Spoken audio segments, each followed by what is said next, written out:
Okay, we are live today to keep on reading the story The Horror at Red Hook by H.P. Lovecraft. I am Pat, and with me is Nicholas. Hi, Nicholas. Hey, thanks for having me back. Sorry I missed last week. Yeah, we are really sorry that you missed last week because we were reading the first part of this story, which was interesting to read, but I think we're going to get a little bit more of the story now that we're reading the next two chapters, and I think the chapters are pretty small, so I think we can just like read it completely, the third and the fourth. So Yeah, the chapters are short, the yeah. sentences are long. Yeah, the sentences are really long, but let's try. Let me share the screen. Did you tell the audience what we're reading? Yes, I did. Okay. Well, well, I'm going to mention it again. By the way, thank you for being watching this live stream. We are going to read today, as I said, The Horror at Red Hook. This is the second part commentary. We're going to discuss a little bit about the third and the fourth chapter. These ones, they don't have any title, so that's why I'm only mentioned chapter 3 and chapter 4 from H.P. Lovecraft. And something special that I wanted to mention before we go into the reading is that I was like a fun fact is that H.P. Lovecraft wrote this story when he stayed like a couple of days at Brooklyn, and that's why he decided to get this story written by him. So that was quite interesting because having all of this story being made only in 2 days, 2 or 3 days, he was staying in Brooklyn with all of the story and checking on also how the other part of the story. They were mentioning two remote places in Rhode Island, which is, I'm sorry about the names that I keep on forgetting, Pascoe and Shepashay. So those parts are also mentioned in the story, and those parts are remote places in Rhode Island. So okay, so let's see if we can start. Okay. I've always loved in fiction where New York is kind of this mystery box where it's full of secrets that you can't ever really know. It's just a jungle city. Mm-hmm. And Yeah. I definitely see that here in this story.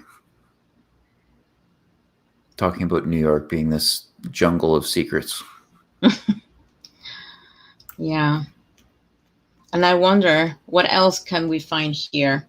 But anyways, please, Nicholas, will do me the favor to start? Sure. It was the case of Robert Soydam which took Malone to the heart of things in Red Hook. Soydam was a lettered recluse of ancient Dutch family, possessed originally of barely independent means, and inhabiting the spacious but ill-preserved mansion which his grandfather had built in Flatbush, when that village was little more than a pleasant group of colonial cottages surrounding the steepled and ivy-clad Reformed church, with its iron-railed yard of Netherlandish gravestones. Really long that sentences. that sentence needs an editor. Uh, in his lonely house, set back from Martigny Street amidst a yard of venerable trees, Soydam had read and brooded for some 6 decades, except for a period of generation before, which he had sailed for the old world and remained there out of sight for 8 years. He could afford no servants, and would admit but few visitors to his absolute solitude, eschewing close friendships and receiving his rare acquaintances in one of the three ground floor rooms which he kept in order, a vast, high ceilinged library whose halls were solidly packed with tattered books of ponderous, archaic, and vaguely repellent aspect. Sorry. No, that's fine. The growth of the town and its final absorption in the Brooklyn district had meant nothing to Soydam, and he had come to mean less and less to the town. Elderly people still pointed him out on the streets, but to most of the recent population he was merely a queer, corpulent old fellow whose unkempt white hair, stubbly beard, shiny black shoes, and gold-headed cane earned him an amused glance and nothing more.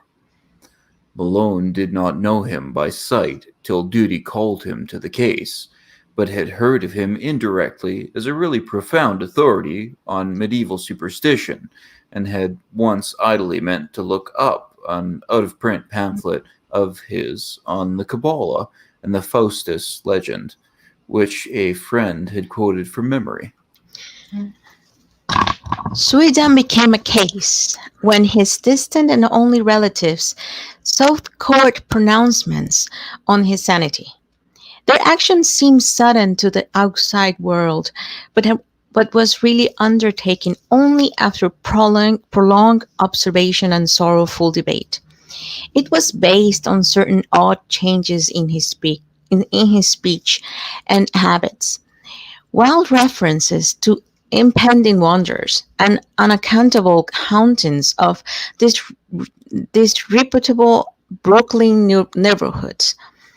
He had been growing shabbier and shabbier with the years, and now prowled about like a veritable mendicant, seen occasionally by humiliated friends in subway stations or loitering on the benches around Borough Hall in conversation with groups of swarthy, even-looking strangers.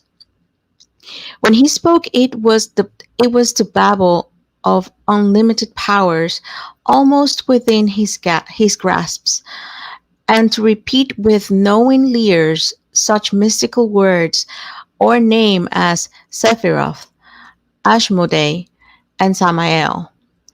The court action revealed that he was using up his income and wasting his principal in the purchase of curious tomes imported from London and Paris, and in the maintenance of a squalid basement flat in the Red Hook district, where he spent nearly every night receiving odd delegations of mixed rowdies and foreigners, and apparently conducting some kind of ceremonial service behind the great blinds of secretive windows.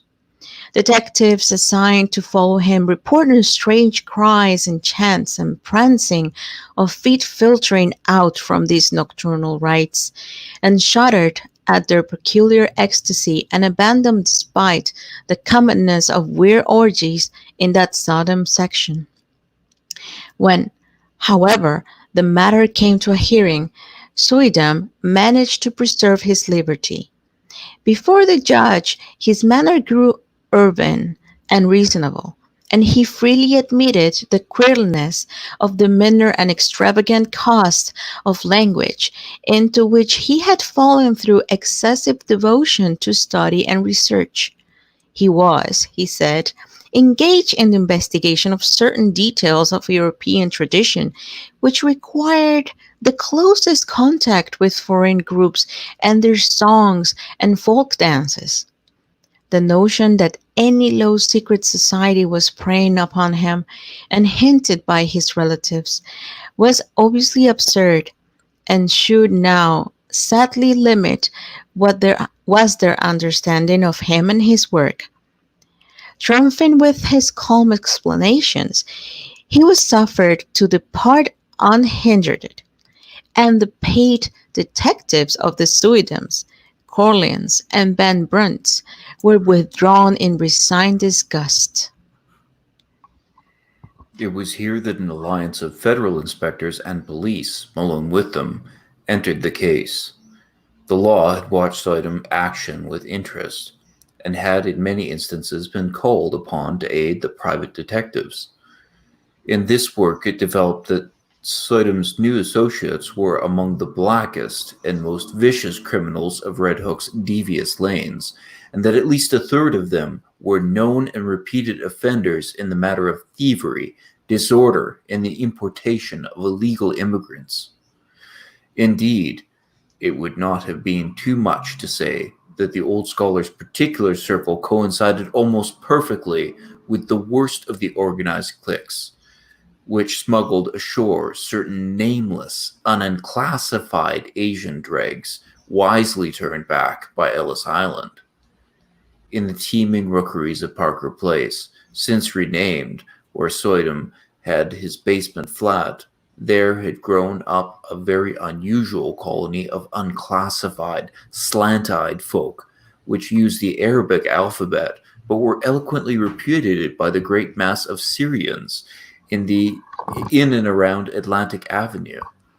They could all have been deported for lack of credentials, but legalism is slow-moving, and one does not disturb Red Hook unless publicity forces one to. These creatures attended a tumble-down stone church, used Wednesdays as a dance hall, which reared in its Gothic buttresses near the vilest part of the waterfront. It was nominally Catholic, but priests throughout Brooklyn denied the place that all standing and authenticity, and policemen agreed with them when they listened to the noises it emitted at night. Malone used to fancy he heard terrible cracked bass notes from a hidden organ far underground when the church stood empty and unlighted. With wisdom, all observers dread that the shrieking and drumming which accompanied the visible services. Suidam, when questioned, said he thought the ritual was some remnant of Nestorian Christianity tinctured with the shamanism of Tibet. Most of the people, he conjectured, were of Mongoloid stock, originating somewhere in or near Kurdistan, and Malone could not help recalling the Kurdistan is the land of the Yezids, last survivors of the Persian devil worshippers.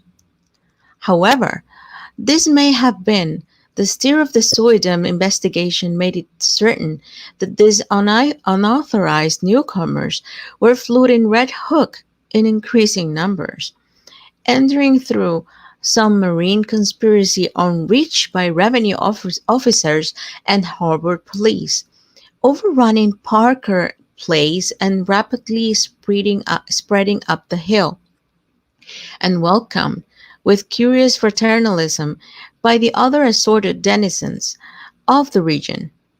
Their squat figures and characteristic squinting physiognomies, grotesquely combined with the flashy American clothing, appeared more and more numerously among the loafers and nomad gangsters of the borough health section, till at length it was deemed necessary to compute their numbers, ascertain their sources and occupations, and find it possible a way to round them up and deliver them to the proper immigration authorities. To this task, Malone was assigned by agreement of federal and city forces. As he commenced his canvass of Red Hook, he felt poised upon the brick of nameless terrors with the shabby, unkempt figure of Rover Suidam as arch-fiend and adversary. Yeah, so earlier I'd mentioned the idea of New York being this jungle city where there's always secrets in it, and this last paragraph here, where it's talking about like obviously for Lovecraft, he's describing a really racist scene, but the lens that I read it through, I just imagine these foreign sort of monsters. And it's just so gross that they're dressed up in American clothing, because it's like, oh, they're dressing like people. And like I think of in Teenage Mutant Ninja Turtles, not the common TV cartoon or something like that, but in the comics and stuff, New York was just this city of all of these anthropomorphic animals and weird people. It was just, everything was just weird in that city. And so you would see like a guy that was like half shark, like walking down the street, and he'd be wearing a striped t-shirt and like have a boombox on his shoulder or whatever, you know. And Shadowrun's a bit like that as well, where they've got trolls and dwarves and everything. And they exist in these city environments. I And wonder why they're using New York for that. Maybe it's because it's like a big city with lots of buildings, and it's, I don't yeah, know. like he's using it for that. In what year was this written in? Like this was in the 1920s, is that right? Exactly. Yeah, and so obviously this city has had a huge tradition of being like this. And so I think it makes sense for that. I don't know if Laird and Eastman, who wrote the Teenage Mutant Ninja Turtles, if they were drawing off Lovecraft, which is entirely possible, or if this is just a common theme that existed amongst Lovecraft or before Lovecraft. But in terms of Shadowrun, that exists in every city. I don't even know if New York is still a city in that world. But it works so well. Like, I think they cleaned it up. I think they cleaned up New York a lot in the 90s. So it's a different kind of city now than it was. But in the 80s, it was just a mess. Maybe they wanted to reflect a little bit about how the mafias were working there, and maybe that's why they wanted to like make an analogy of having all of these crazy creatures with the mafias. Might that be the case or not?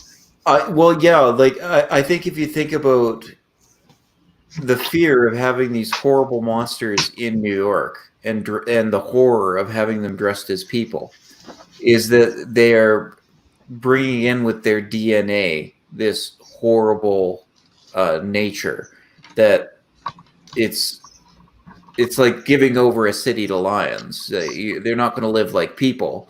It's really horrible that you're giving over the city to lions. And so that's I think what it is for him. We do have mention of gangsters in the Borough Hall section. And I don't know if it's here or in the next part. There's even more talk, I think, about gangsters. And I think that would be a common fear for anybody that's worried about sort of immigrant or minority populaces where there's a lot of seedy characters and crime, is you would be worried about gangsters, because that there's immediately a market for that in any sort of a low income area like that. Yeah, and about talking about the immigrants, I think they might be also reflecting how New York was at that time as well. Sure, yeah. Just like it is now, because it's full of immigrants as well as how it is or how it was at that time. Yeah, and like for instance, when they mention set like what Ellis Island wisely turning back that one group that has some specific barbs for, I think he's talking about Chinese people. Yeah, where is it here? There we go. Unclassified Asian dregs. I think he's talking about Chinese because they were blocked from immigrating in the States and in Canada in many ways for many decades. They were treated especially poorly. Okay. So let's try and read the next chapter. Sure. And let's try to then join all of the pieces together, because I think we are reading only pieces. This is like a different way of, for me, for the last set of short stories that we have read from H.P. Lovecraft, a little bit more, it's a little bit different from what we're used to, I guess, because we don't have anything to hang on to. We don't have any summaries. We don't have something as repetitive, and I don't know, maybe it's good, but at this time he's like taking too long to explain. So let's continue, please, Nicholas. Okay. Mm-hmm. So 4. Police methods are varied and ingenious. Malone, through unostentatious rambles, carefully casual conversations, well-timed offers of hip-pocket liquor, and judicious dialogues with frightened prisoners, learned many isolated facts about the movement whose aspect had become so menacing. The newcomers were indeed Kurds, but of a dialect obscure and puzzling to exact philology.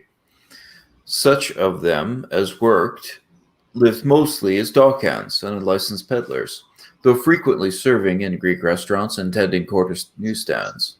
Most of them, however, had no visible means of support and were obviously connected with underworld pursuits, of which smuggling and bootlegging were the least indescribable. They had come in steamships, apparently tramp freighters, and had been unloaded by stealth on moonless nights in rowboats, which stole under a certain wharf and followed a hidden canal to a secret subterranean pool beneath a house. This wharf, canal, and house Malone could not locate, for the memories of his informants were exceedingly confused, while their speech was to a great extent beyond even the ablest interpreters. Nor could he gain any real data on the reasons for their systematic importation. They were reticent about the exact spot from which they had come, and were never sufficiently off guard to reveal the agencies which had sought them out and directed their course. Indeed, they developed something like acute fright when asked the reasons for their presence.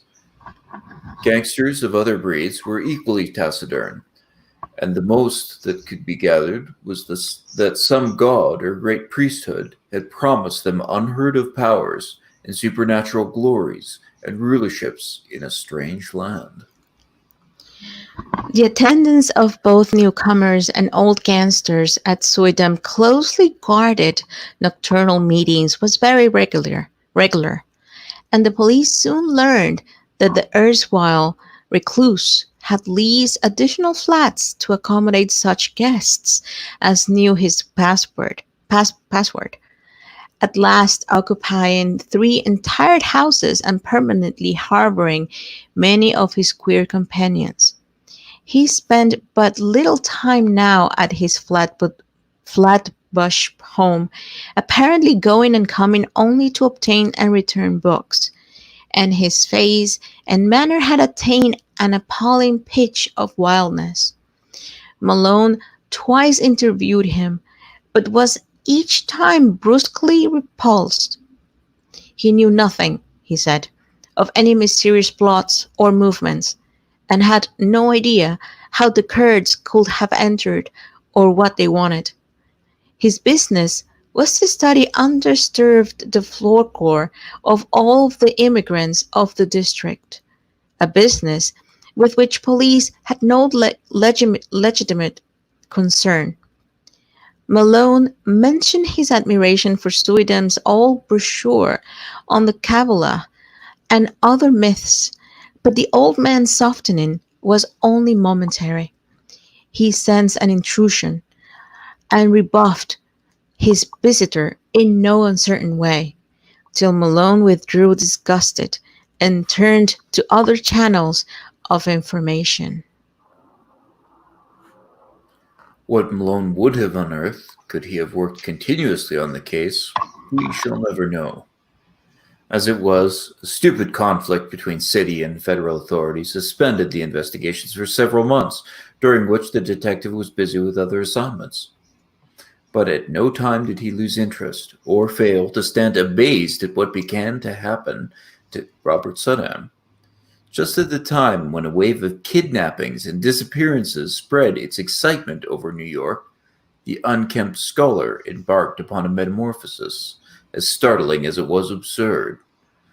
One day he was seen near Borough Hall with clean-shaven face, well-trimmed hair, and tastefully immaculate attire, and on every day thereafter some obscure improvement was noticed in him.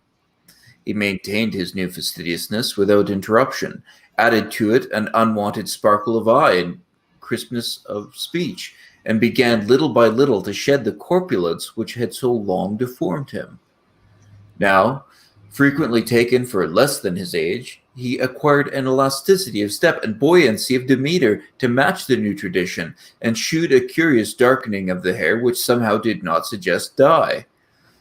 As the months passed, he commenced to dress less and less conservatively, and finally astonished his friends by renovating and redecorating his Flatbush mansion, which he threw open in a series of receptions, summoning all the acquaintances he could remember and extending a special welcome to the fully forgiven relatives which had so lately sought his restraint.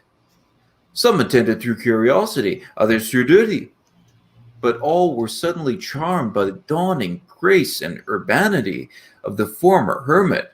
He had, he asserted, accomplished most of his allotted work, and having just inherited some property from a half forgotten European friend, was about to spend his remaining years in a brighter second youth with which ease, care, and diet had made possible to him.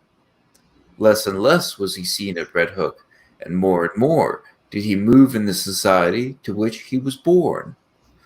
Policemen noted a tendency of the gangsters to congregate at the old stone church and dance hall instead of at the basement flat in Parker Place, though the latter and its recent annexes still overflowed with noxious life. Then two incidents occurred, wide enough apart, but both of intense interest in the case as Malone envisaged it.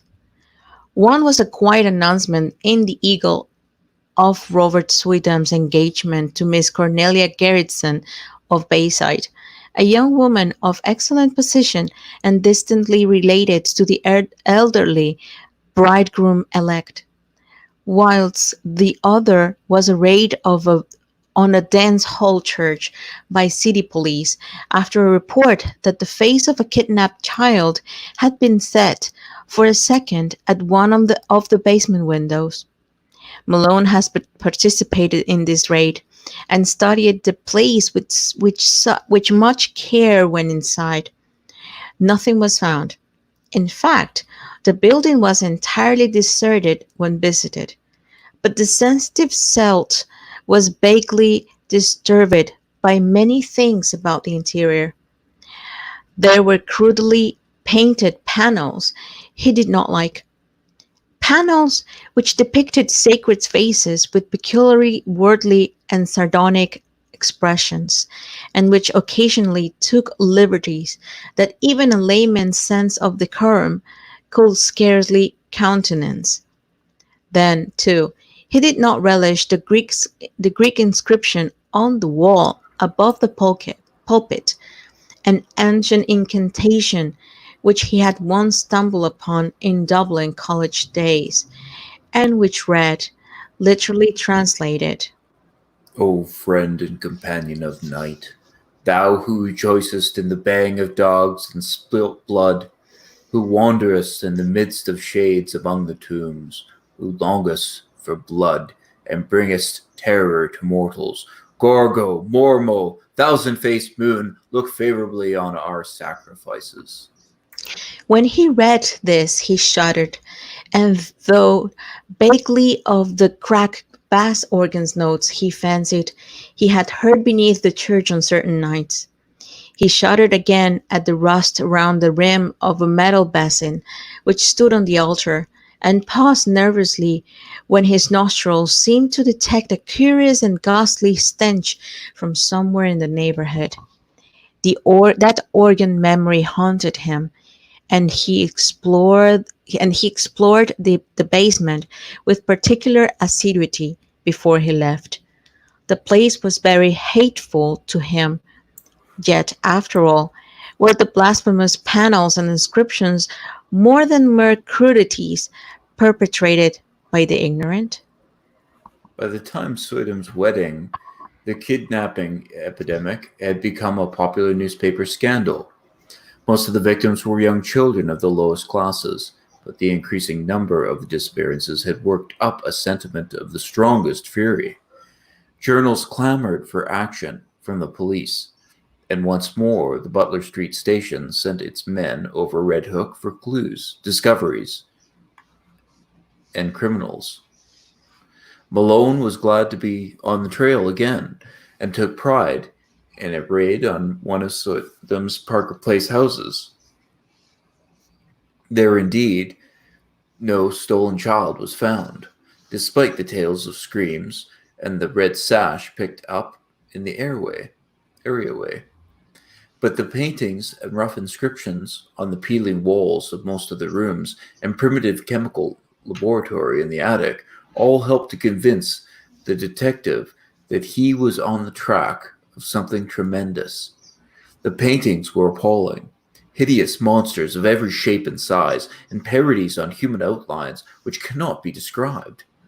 The writing was in red, and varied from Arabic to Greek, Roman, and Hebrew letters. Malone could not read much of it, but what he deciphered was pretentious and cabalistic enough. One frequently repeated motto was in the sort of Hebraized Hellenistic Greek, and suggested the most terrible daemon evocations of the Alexandrian decadence. Do you want me to read that? Yeah. Okay, let me try. I'm sorry to the audience if I'm not reading this correctly. Please don't hate me. Hail, Elohim, Sother, Emmanuel, Sabaoth, Agla, Tetragrammaton, Agyrus, Otheus, Ishirus, Athanatos, Jehovah, Va, Adonai, Sadai, Homovision, Messias, Eshere Hadeshe. Well, Circles and pentagrams loomed on every hand and told indubitably of the strange beliefs of aspirations of those who dwelt so squalidly here.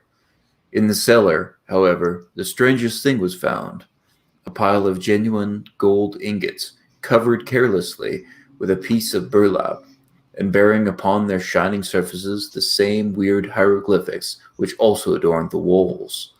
During the raid, the police encountered only a passive resistance from the squinting Orientals that swarmed from every door. Finding nothing relevant, they had to leave all as it was. But the precinct captain wrote Soydam a note advising him to look closely to the character of his tenants and the protégés in view of their growing public clamor. wow. This story is something. I mean, it has a mixture of everything right now. And before we start doing the commentary, and as we were talking with Nicholas, we don't endorse these kind of topics. This is not our thinking. This is not something that we are promoting. This is something that was written by an author. I think it was around 100 years already. So what we're going to do is right now is we're going to comment and trying to be as neutral as possible. Right, Nicholas? Yeah, I'm reading this and commenting on it as a work of art.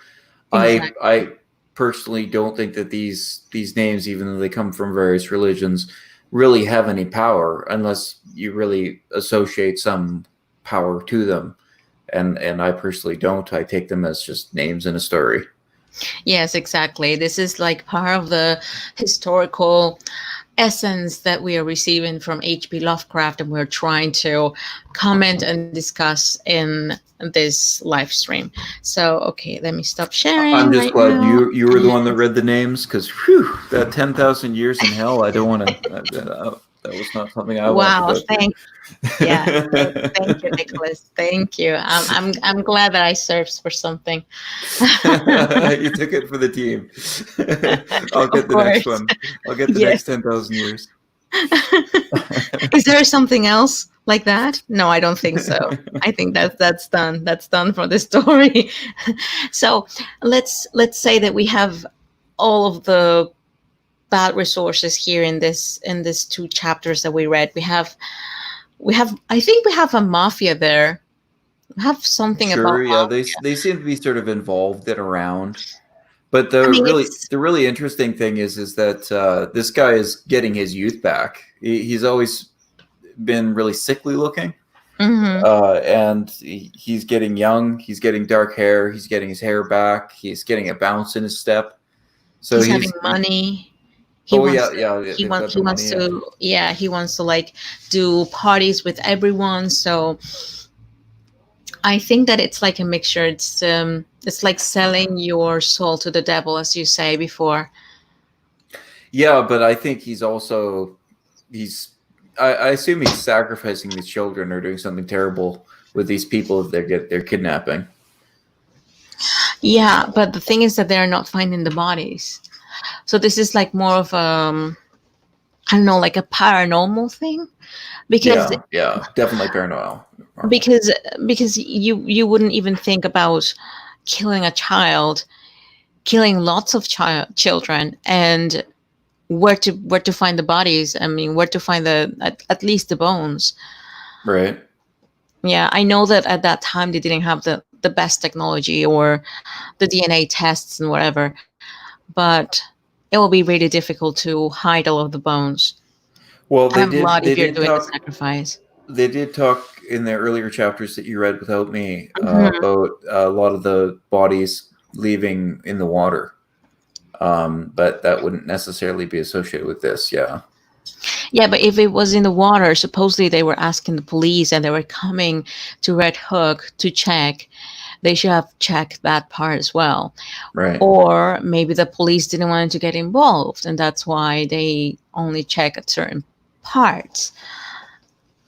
Maybe they were afraid of what was happening behind doors, Sure. Yeah. because this is something completely different for what they were used to. And Yeah. This reminds me of another Red Letter Media video that I watched, which was it was on edged weapons, and it was a police training video. And there's this one scene where there's these satanic worshippers, and they've got this dagger, and the guys are just making fun of it, just like you okay, would. Like it's a ridiculous scene. It's a Satanist with a dagger, and then the Satanist comes after the police with the dagger, and it's like legitimately scary. well, This is, I think this sort of thing is probably terrifying for police. They have to deal with these weirdos. I mean, I'm guessing that they're used to the action, but they're not used to having something that they cannot explain. They're probably used to people that would have a sort of like if you're the sort of person that's going to slaughter a chicken or something, then Hmm. you're probably the sort of person that's going to be taking some sort of drugs as well, and that I think makes you more dangerous to deal with as a police officer. Yeah, and I'm guessing that that could be the case because of all of this craziness well, all of the parties that he was into. I mean, it's strange for someone to do all of this and not being tired. So instead of getting tired, he's getting younger. Yeah, So yeah. And I think it's also interesting that he's not hanging out in Red Hook as much anymore. I almost sort of wonder if we're going to find out that he's got another version of himself that's still old, that's still working in Red Hook or something. And this oh, is just kind of like an image. I would be surprised if I'm right about that. That's just a random thought, but thought. yeah, be an That interesting sounds like a idea. really good plot. Yeah, Yeah, I mean, I don't know if H.P. Lovecraft will have been that. I mean, like um, that far off from the story just to, I don't know, have a clone. right. Yeah. I am really surprised at certain aspects that I am very familiar with tropes in fiction, like the idea of the police having to do an investigation because of public pressure. And that's something that I didn't know existed back in Lovecraft's time. I know nowadays it's generally just an annoyance for police because the police are always trying to solve the crimes. But if there's a big public pressure, then for publicity reasons, they might have an extremely large, Mm. an extremely large case. Mm. I wonder if they were looked at in a certain way, and that's why they wanted to have some importance by taking these kind of cases, maybe just to be respected by the common people around.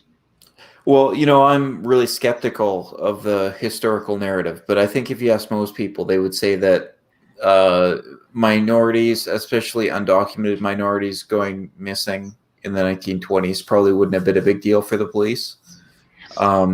I'd be kind of doubtful of that. I'd wonder about that, but I Do think you that's think what at most that people would time they tell will you. have like immigration cards?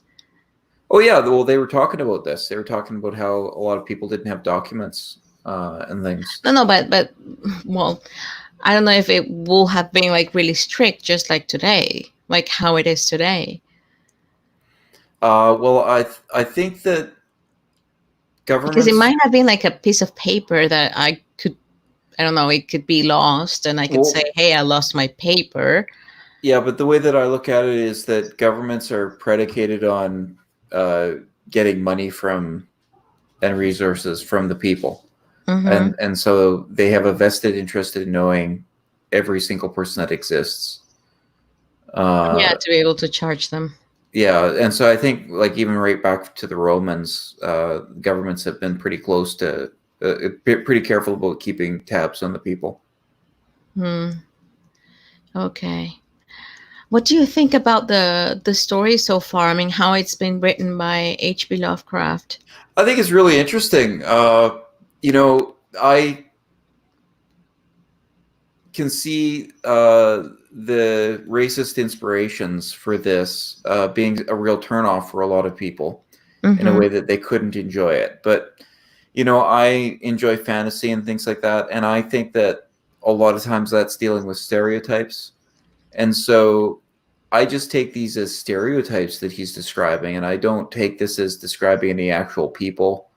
I really don't feel defensive. I suppose if some group that I really identified with was picked on, then maybe I'd feel differently. But Mm-hmm. uh, him naming these random groups and things like that,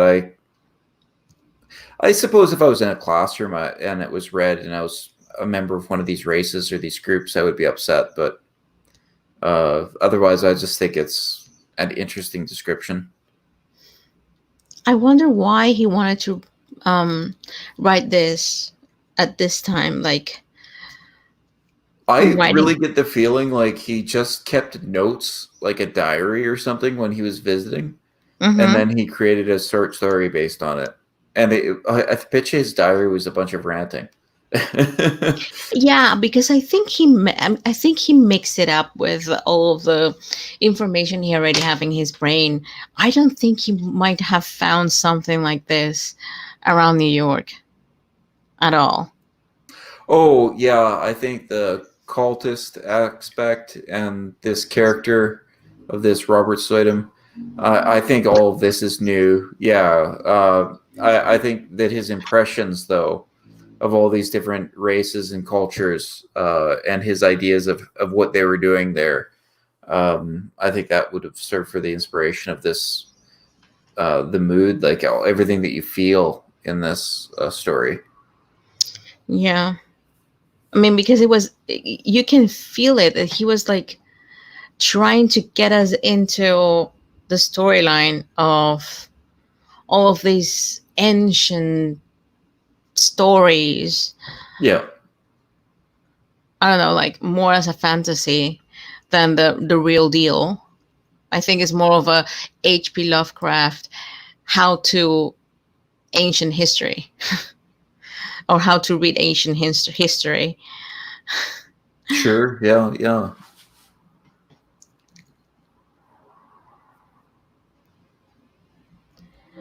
What else could we check here?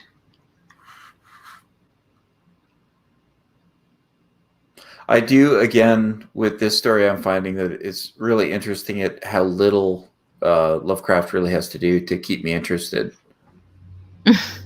He's just really described sort of a city and sort of some stories and some rumors about a person, and very little about a police officer that's investigating him. And I'm interested. The good Uh, thing in this case that he's not using the same resources that he was using on the last short stories. That he was like, this is, if you felt the horror, then it's even worse the way you have felt before, etc., etc. yeah, I did notice him trying to steer away from that. Like he's got that line of they had come in steamships. Where is it here? Uh,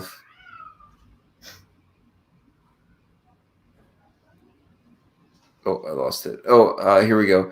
And we're obviously connected with underworld pursuits, of which smuggling and bootlegging were the least indescribable. So the least indescribable, he's like, okay, I'll give you two of them, but those are the least indescribable. just for a hint, it's just like an example for you to like think about it. Yeah. Yeah, which is kind of fresh from the last two stories, even though they were good. But it is nice to see another aspect of H.P. Yeah. Lovecraft writing. It is nice to see him fill things in a bit. He really needs to cut down these sentences. In my opinion, they are just unwieldy. Yeah, the I think it was on chapter 3, right? Yeah, The first two chapters. I wonder why he used it, because just going to the chapter 4th, you can tell that the sentences are better. They're again they're better, well written, and I mean you can read it as good as possible. But the first two chapters of chapter 3, they were first two paragraphs. Yeah, unbearable. yeah, they're bad. Yeah, they're like reading directly translated German. Yeah, exactly. So I thought it was going to be maybe he may be losing the commas and the, I don't know, the quotation marks and stuff like that. But no, I think I do agree with you that if he was still alive, he should be checking this. Yeah. Or maybe he was just like writing it too quickly. It's like, I need to get all of this in one sentence. Yeah, It's and like if he was running. what year was this that he wrote this? I am very curious where his Let me career check. was.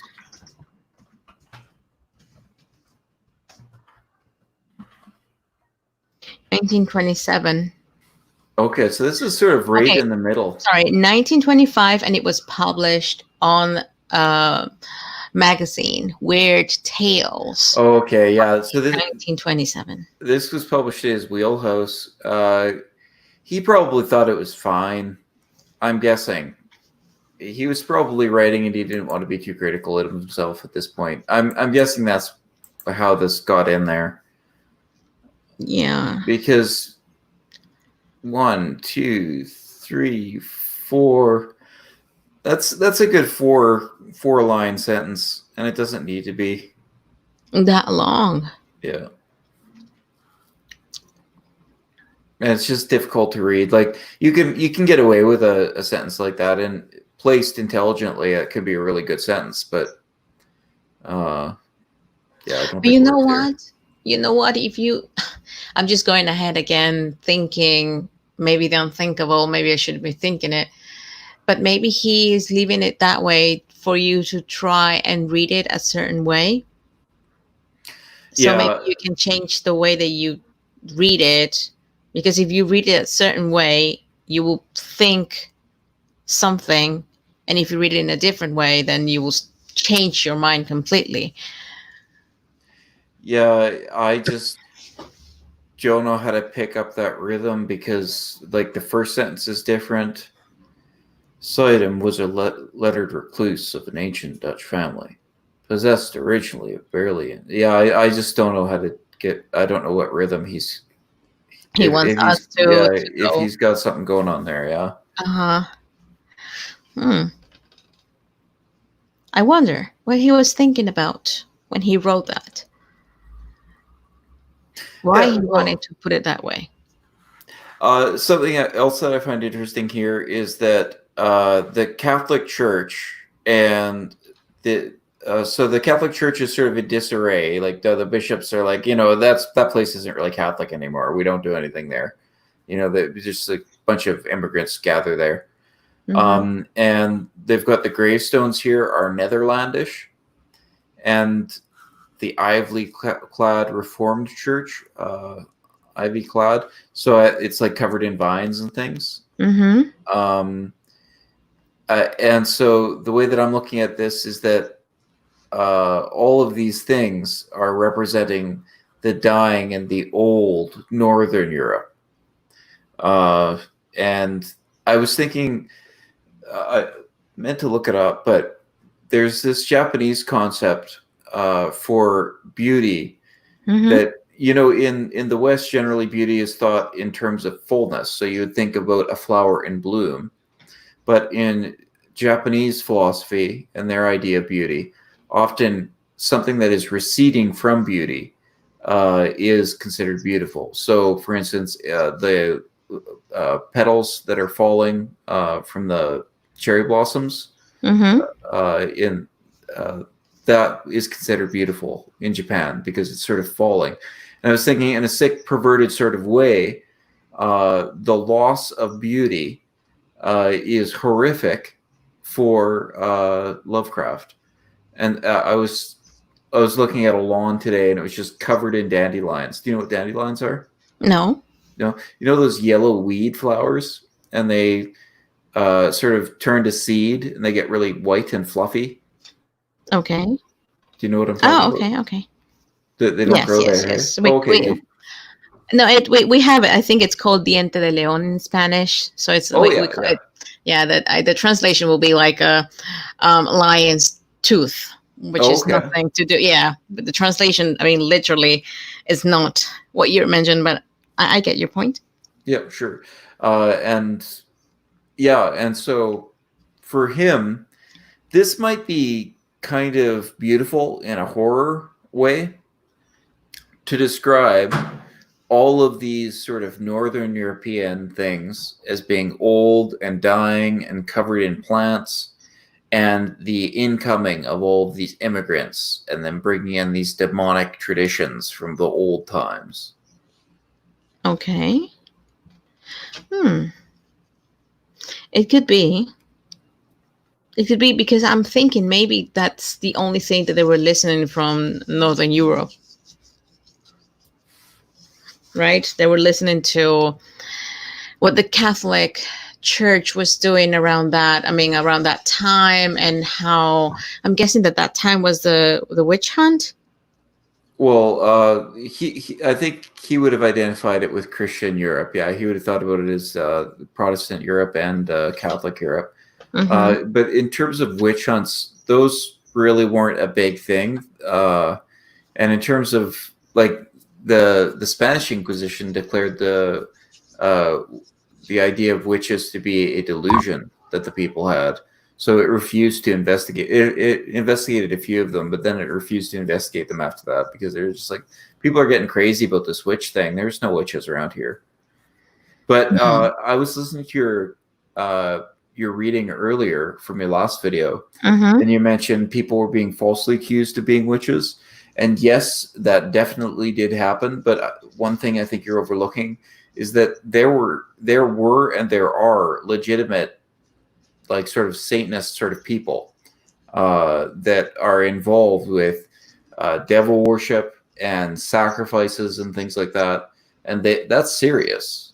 And I think that's what, in the first two chapters of this story, I think that's what Lovecraft is talking about. I don't think he's talking about this story of this, what was this woman? Miss Murray's witch cult in Western Europe. I'm guessing that this is about a real cult.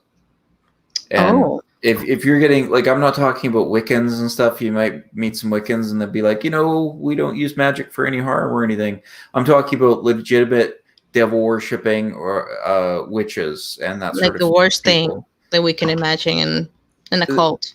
Yeah, exactly. These are people and organizations that specifically align themselves with sort of the opposite of religion. Mm-hmm. So they try to twist and invert things. So like Aleister Crowley and stuff. Um, those people do exist, and they really are something to look out for. Wow. Yeah. Well, if they're a witch or a demon, then no, thank you. Well, yeah. If they're worshiping demons or whatever, yeah, and that's different than Wiccans. Somebody might say, I have a salt circle, and I just think good thoughts and things. Oh, good for you. Mhm. But I'm talking about people that slice up babies to gain power. Those sort of people. Those are not the good sort of people. Yeah, exactly, exactly, and not because of how they are gaining power, because I don't know if that is actually something that it's happening right now. If that's really happening, that'll be too twisted to talk about it here, but especially about children in this case, immigrants, as you said, that it wouldn't have been that important, but there were lots of kids, and that's why there were lots of clamors, like people Right. asking for their children. And yeah, I mean, I think this story have lots of things that for me they're not as good as to talk about it. I mean, to talk about here. um but I think HP Lovecraft is just trying to make his point, and I'm hoping to get that part on the fifth and sixth chapter, because we're still having lots of stories. Like we haven't gotten like into the good part There's of what's going on, because we're a still total of having. 7 too. So Yeah, I mean, we don't have enough. Like, I don't think we're going to have enough of the story. And the fifth chapter is quite small, and the sixth chapter is a little bit longer. And the seventh chapter is just small. Because we still don't know what's going to happen with Malone and what happened with Suidam. Suidam is not cooperating. Um, we may not know if Malone will catch Suidam doing something wrong. Um, and especially all of the ancient Greek stories that we have here. well, knowing Lovecraft, uh, Malone will uh, be half mad when he finds out that this guy's experiments have dragged him off in the darkness. And you know what? We are talking about experiments again, Yeah, like but I stealing think that's what this experiments. guy was doing. I think that he's just basically another Herbert West character. Yeah, Just but instead of being a scientist, he's investigating folklore and he's a cults. paranormal. He's a Yeah. paranormal scientist. That's crazy. I mean, he had like the same story, but just focus on religion, and like the normal kind of stories that we have here, like more centered to what we have. I think. Yep. Again, I think really good for how short it is. Interesting scenes, interesting characters, Mm-hmm. without having to have an epic plot. This isn't something that we're learning about a character because we're going to be following this character for 600 pages. Yeah. Uh, it's just interesting what's going to happen next. Do you think this story could have gone into a movie? Well, if it was stretched in the way that Herbert West was stretched into 3 or 4 films, yeah, yeah, I think easily, Hmm. because all you're doing is you're taking interesting characters, interesting ideas. Like you would be taking this Malone character, and you'd have to. You can't treat him like you treated that cop in Bride of Reanimator. That was that Oh was not yeah. that was not an interesting character, but uh, you could make an interesting cop character, and you could make the investigation of these rituals really interesting, and then you could have like the participation of them and the execution of them. That would be very interesting for a lot of people. You could film those in very interesting ways, and you could have him coming up on them. Like, we haven't even finished reading this; we're only halfway through this, but Yeah. he could have Malone coming up on them while they're doing some sort of ritual, and depending on how this story ends, that could be the ending of the film. Like, it would be very easy to do, I think. You'd be stretching a lot, and you'd be like creating a lot. Yeah, but the thing is that you have to be really careful on the storyline and what H.P. Lovecraft is giving us in the story itself. I mean, with all these specific topics, right? The investigation will be quite difficult to do because you actually need to try to say that you are having immigrants in a city, they're having satanical, I don't know, parties and experiments. Maybe I'm not the right guy to ask about that, but I would say just lean into it. I think if you're gonna have any sort of fiction like that, like, I think the thing that made Blazing Saddles so funny and so great was it was just making fun of racism in an open sort of way, and it dealt with all kinds of stereotypes. And that was, I don't know if you ever saw that film. It's a Mel Brooks film, Blazing Saddles. Okay. But my point being, if you're going to deal with racist topics and things like that, I think you should just lean into them. Uh-huh. I would have no problem with having Satanist Yazidis. You would just have to, in any interactions with the public or the press, you'd have to be very clear and say, well, of course we don't think all Yazidis are cultists and demon worshippers, but these ones in the story are, and they totally are. And if somebody was like, oh, you're furthering horrible stereotypes, I'd be like, okay, well, either this is a successful stereotype, in which case I don't know what harm I'm doing, or it's not, and then I don't know what you're criticizing. Well, you have lots of extremists. People are Yeah. going to be against you no matter what. Oh yeah, Yeah. And I think in terms of creating good art, which I think a good movie is, you just can't worry too much about that sort of thing. Yeah. I mean, being subtle will be a correct way to do this if you don't want to be attacked. Else, just You could be, go but ahead and do everything. I think just having like a bunch of sort of Arabic and Asian and Gypsy sort of nefarious looking dark characters, I think that would be very interesting. Yeah. It'd be a shame to lose that out of the story just because you don't want to offend anyone. Exactly. Being offensive, it will be a way to just ban your story or your movie. Right. Right. So if there is something else that you want to mention from the 2 chapters, Nicholas? I can't think of anything. I am very excited about him getting younger. The Sightum guy. I think that's very exciting.